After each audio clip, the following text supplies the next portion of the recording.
So I walk in, I see Tony. I said, Tony, thank you for all your good work in terms of making this happen. He goes, no, it is everybody here. It is all of you that have brought us to this point.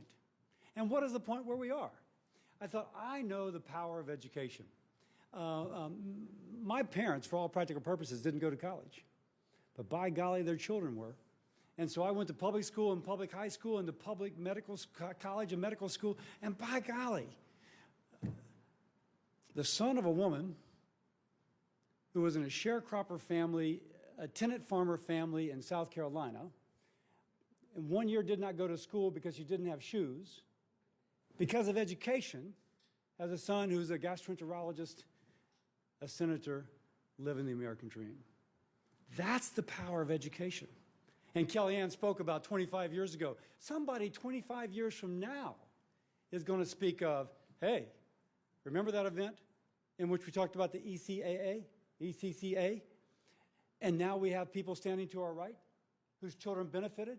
And by the way, one of those children is in medical school. And maybe one of those children is a congressman. And won't it be kind of sweet pain for Republicans if that congressman is a Democrat?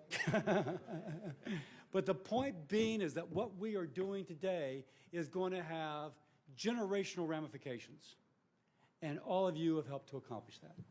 Now, we can argue, hey, Bill Cassidy, you went to public schools. Why shouldn't we just leave people in public schools? Unfortunately, school performance has declined.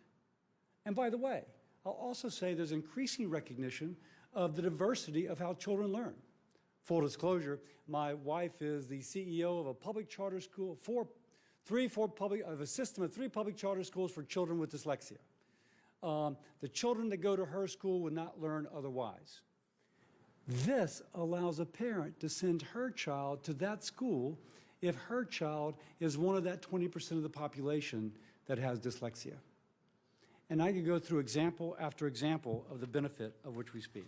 So, I'm privileged to be with my friend Tim Scott. She called herself the warm-up act. He's the main speaker.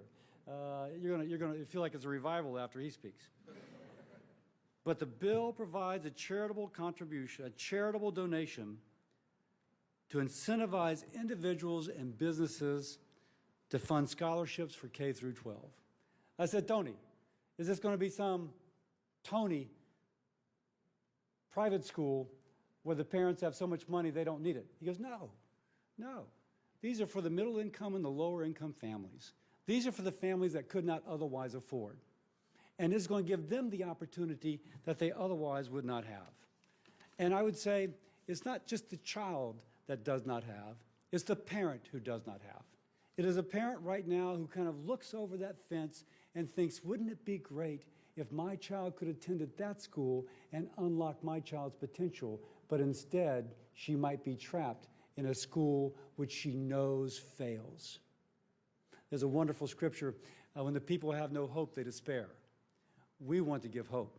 And the hope is of the power of education so that the next generation is better than this generation, and so that 25 years from now, generations have been altered. And let me finish by where I started. Thank you all for making this happen. Thank you.